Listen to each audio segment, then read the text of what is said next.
చూపించారు. వీటికి తారకణాలు ఉదాహరణలు చాలా ఉన్నాయి, వాటి గురించి మాట్లాడలేదు. ముఖ్యంగా స్వాతంత్రం వచ్చిన తర్వాత ముందుగా మనకు బీసీలకి రిజర్వేషన్లు ఎందుకు కల్పించలేదు, ఎస్సీలతో పాటు మనం కూడా కల్పించాలి కదా అని చాలా మందికి బీసీలు బాధపడుతూ ఉండేవాళ్ళు. కానీ లోతులోకి తెలిస్తే ముఖ్యంగా మిత్రులారా, ఇన్ని సంవత్సరాల స్వతంత్ర భారతదేశంలో చదువుకు దూరం కావడం వల్ల రాజ్యాంగమే మన దగ్గరికి రాలా. బీసీలు బడుగు బలహీన వర్గాల దగ్గరికి రాజ్యాంగం మన దగ్గరికి రాలా. ఎందుకంటే చదువు లేదు కదా. ఫస్ట్ ఉంది బ్రాహ్మణ్స్, స్కూళ్ళు ఎక్కడుండేవి, బ్రాహ్మణుల ఇళ్లలో ఉండేవి. బడుగులను బలహీన వర్గాలను ఎవరిని వాళ్ళకి రానిచ్చేవారు కాదు. పూజ్య మహాత్మా జ్యోతిరావు పూలే గారు, వారి సతీమణి, వారిద్దరూ మన బీసీలకు ప్రత్యక్ష దైవాలు. వారు పెట్టిన భిక్షే ఈ యొక్క బీసీలకు చైతన్యం కానీ చదువు కానీ. అందుకే ఆమె చదువులో తెలియాలి. అలాంటి మహానుభావులు వారసులు. ఎందుకు మనకి చదువు దగ్గర అంటే అగ్రవర్ణాలు వీళ్ళు చదువుకుంటే వీళ్ళకి చట్టాలు తెలిస్తే ప్రశ్నిస్తారని చదువుకు దూరం చేశారు. ముందు పెద్ద దుర్మార్గం అగ్రవర్ణం. ఆ తర్వాత సావిత్రిబాయి పూలే గారు బడుగుల కుటుంబాల్లోకి ఆమె చదువును వీరి ఇళ్లలో తీసుకొచ్చింది చదువు చెప్పడానికి. ఎందుకు గురువులకు రానివారు, సంకట బ్రాహ్మణులు అయ్యింది కాబట్టి ఆమె బడుగులు బలహీన వర్గాలు బీసీలు ఎస్సీ ఎస్టీలకి ఆమె వచ్చి చదువు చెప్పలేదు. దాన్ని ఓర్చుకోలేక సహించలేక అగ్రవర్ణాల బ్రాహ్మణ మహిళలు ఆ మహాతల్లి వెళ్తూ ఉంటే పేడ నీళ్లు కొట్టారు ఆమె మీద. ఎందుకు? చదువు వాళ్ళకి చెప్పదు. ఎందుకు చెప్తున్నావు, ఎందుకు వాళ్ళకి చదువు చెప్తున్నారు మీరు, చెప్పడానికి వీలేదు, మా చేతుల్లో అధికారం ఉండాలి అనే ఒక దుర్గతో ఒక కక్షతో పేడ నీళ్లు కొట్టే ఆ మహాతల్లి ఆ బడుగు బలహీన వర్గాల ఇళ్లలోకి వెళ్ళి వాళ్ళ నుంచి ఏదో చీర కట్టుకొని స్నానం చేసి మళ్ళీ వాళ్ళకి చదువు చెప్పి మళ్ళీ అదే కొనసాగించింది. ఎంత ధైర్యం ఉండాలి ఆ రోజుల్లో. ఈ రోజుల్లో ఎవరైనా మాట్లాడితేనే మనం భయపడతారు మన వాళ్ళు చాలా మంది. ఎందుకు? రాజ్యాంగం తెలియదు. రాజ్యాంగంలో అనేక అధికారులు అనేక హక్కులు వచ్చింది. ఆర్టికల్ 19, ఆర్టికల్ 21, 24 ఇవన్నీ మన రాజ్యాంగం. వాక్ స్వాతంత్రం, ఫ్రీడమ్ ఆఫ్ స్పీచ్, వీటితో పాటు మరొకటి ఆర్టికల్ 19 క్లాస్ 1H. అదేంటి? మనకు అన్యాయం జరిగితే ఎవరైనా సరే మనకు అన్యాయం జరిగితే ఈ అధికారుల ద్వారా అండర్స్టాండ్ చేయొచ్చు, ధర్నా చేయొచ్చు, అది లోపల కూర్చోవచ్చు. మన లేపడానికి పోలీసు చట్టాలు కూడా లేదు. అయితే దానిలో విషయం ఉండాలి, మన దగ్గర చెప్పగలగాలి, ఈ చట్టాన్ని మనం చూపించగలగాలి. ఇది మన తెలియడం కోసం ఈ విషయాన్ని కోరుతున్నాం. ఇంకోటి, స్వతంత్రం వచ్చిన తర్వాత బీసీలకు అన్యాయం జరిగిన మాట వాస్తవే కదా, అందరూ ఒప్పుకుంటారు, రాజకీయ నాయకులు కూడా ఒప్పుకుంటారు. కానీ వాళ్ళు మాత్రం ఎలక్షన్ మీదకి వచ్చి మాకు బీసీలు అంటే వెన్నుముక అని ఒక ఆయన, మాకు బీసీలు అంటే బ్యాక్ బోన్ అని ఒక ఆయన. ఈ రకమైన నాటకాలను మనం అనేక సంవత్సరాలుగా చూస్తున్నాం.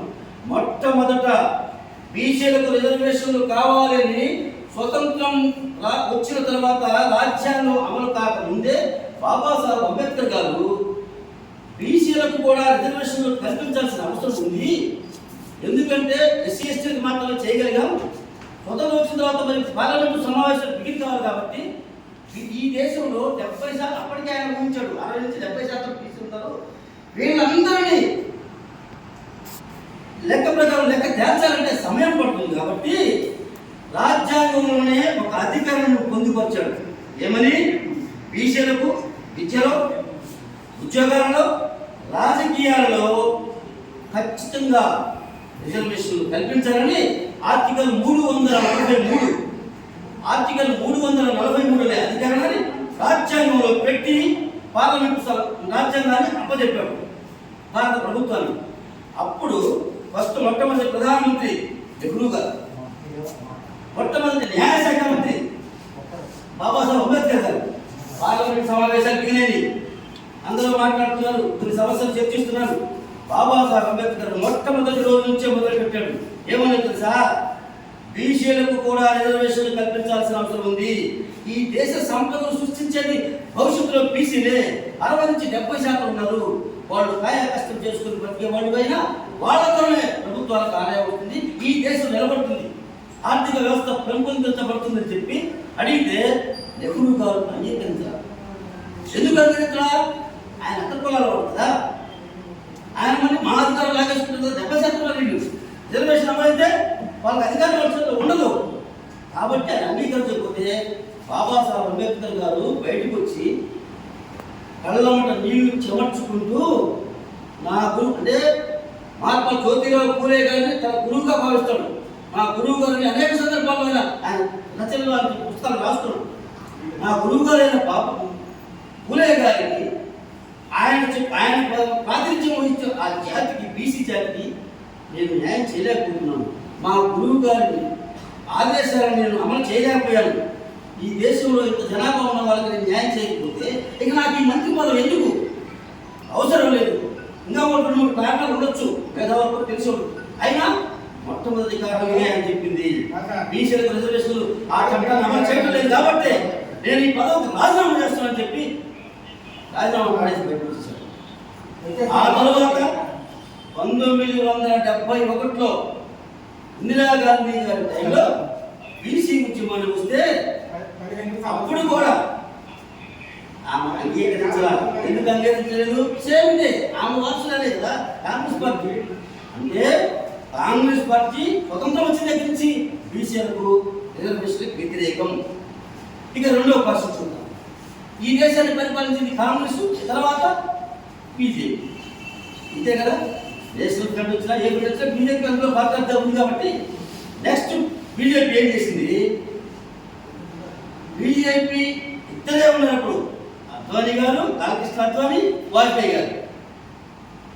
అప్పుడు యాదవ రాజులు, బీహార్ ముఖ్యమంత్రి లల్లూ ప్రసాద్ యాదవ్, ఉత్తరప్రదేశ్ ముఖ్యమంత్రి ములాయం యాదవ్ ఈ బీసీ ఉద్యమాన్ని ఎందుకు మీరు ముందుకు తీసుకెళ్ళని చెప్పి వాళ్ళు కాస్త ఒత్తిడి చేస్తే ప్రభుత్వం మారిన తర్వాత విపి సింగ్, మన బీసీ నాయకుడు విపి సింగ్ గారు ప్రధానమంత్రిగా అయ్యాడు కాబట్టి దానికి ముందుకు తీసుకెళ్దాం అని ఒక ప్రయత్నం చేశాడు దేశంలో. దానికి బీజేపీ ఏం చేసిందో తెలుసా? బీసీలకు రిజర్వేషన్లు కల్పించడం ఇష్టం లేక బీసీ కమిషన్ రాస్తున్నారు. దీనికి వ్యతిరేకంగా బీసీ కమిషన్కి వ్యతిరేకంగా కమండల దీక్షను మొదలుపెట్టారు.